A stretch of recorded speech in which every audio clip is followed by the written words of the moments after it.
On ne peut parler d'une perspective pour l'océan sans parler de la place prépondérante des échanges maritimes et de leur impact sur le développement économique du territoire.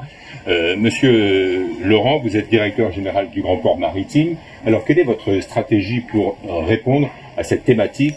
Elle est à plusieurs étapes qui sont déjà concrétisées au travers de travaux maritimes que nous allons livrer en cette fin d'année. Nous sortons d'une période de 2 années de travaux lourds sur le Grand Port Maritime qui ont permis d'investissement. Exactement, d'investissements importants puisque nous avons mis en place des investissements à hauteur de 80 millions d'euros pour agrandir notre port et le mettre au niveau pour pouvoir accueillir les grands navires qui sont mis en ligne par les nouvelles compagnies maritimes qui desservent l'océan Indien. Donc c'est une mise à niveau.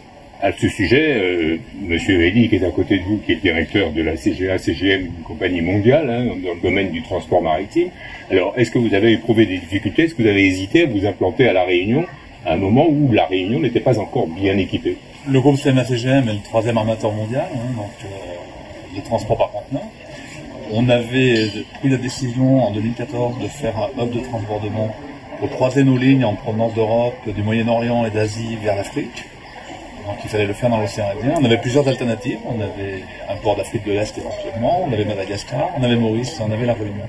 Le choix s'est porté au final sur La Réunion parce que le Grand Port Maritime avait fait de son développement en matière de transbordement un axe stratégique. Donc les travaux étaient déjà financés. Et vous ne trouviez pas les mêmes facilités dans les autres ports que vous avez cités? Non, il n'y avait pas de développement possible à moins de 5 ans, je dirais, sur les ports d'Afrique de l'Est et à Madagascar. Et quant à Maurice, la capacité n'était pas disponible immédiatement non plus.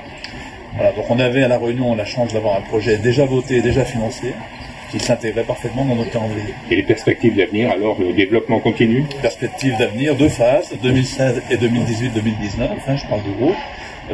En 2016, on va amener des nouvelles lignes maritimes à La Réunion. On devrait doubler le volume qui passe aujourd'hui par Port-Réunion. Et on a une étape supplémentaire à 2018-2019, qui dépendra naturellement de la réussite de la première phase, qui développe également, qui dépendra de la poursuite du développement de la zone.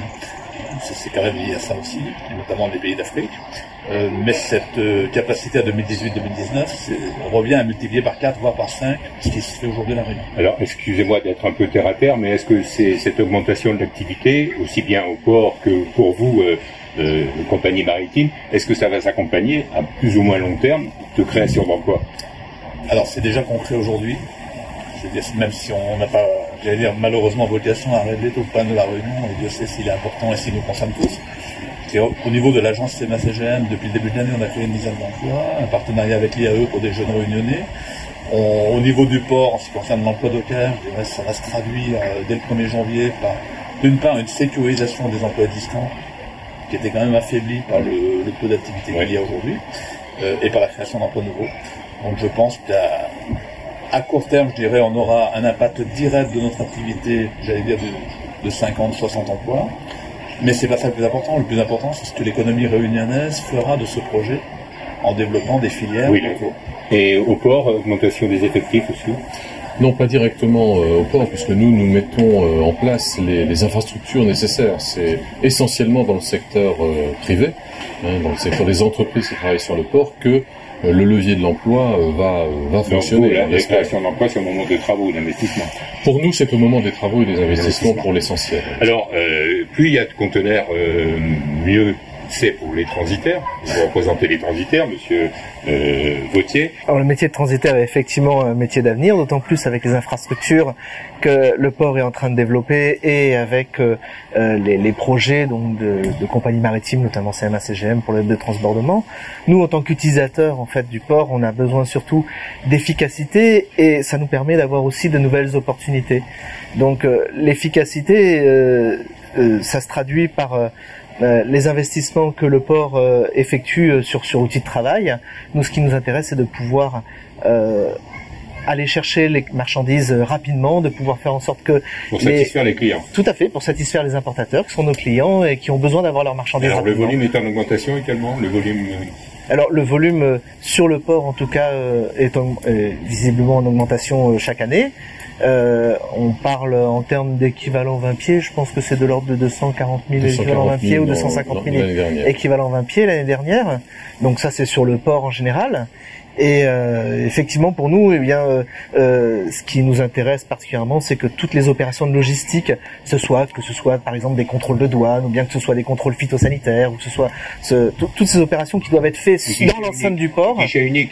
Alors soit un guichet unique, ou bien tout simplement qu'il y ait de l'efficacité en fait dans ces différentes démarches logistiques. Pour vous faire gagner du temps. Et ça nous fait gagner du temps. Et aujourd'hui, en fait, depuis les dernières années, il y a beaucoup de choses qui nous permettent de gagner du temps, notamment l'informatique portuaire qui a été mise en place. Merci, Monsieur Kodalux. Vous êtes expert comptable à l'île Maurice, l'île voisine, l'île sœur, comme on dit. Oui. Alors, est-ce que l'activité maritime occupe une place importante dans l'activité économique de l'île, et Dieu seul sait si on parle de l'économie mauricienne?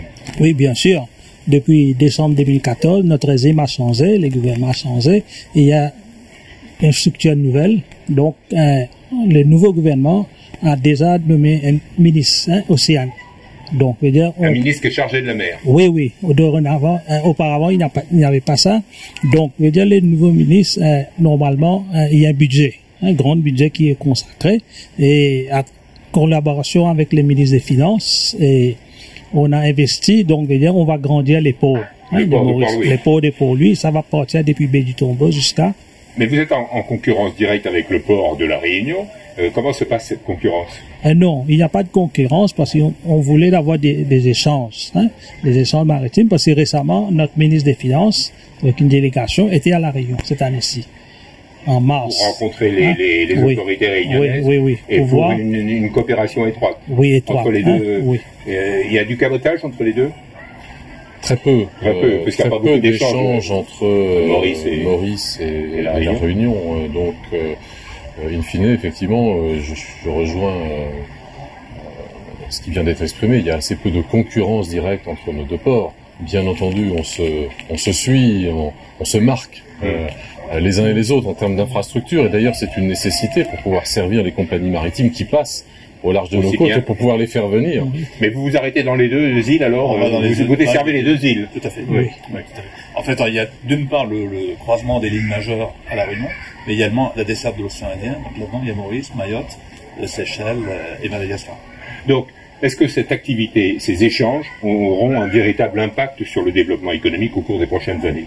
Ma réponse à cette question, elle est liée à ce que les entreprises de la Réunion vont faire de ces nouvelles offres de services, tant au niveau du transit que des lignes maritimes. Nous, notre rôle en tant que gestionnaire de port, c'est de mettre en place les conditions du développement d'emploi.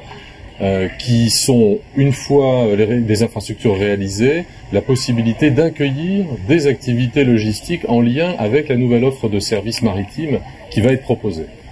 Merci messieurs. Merci. Merci.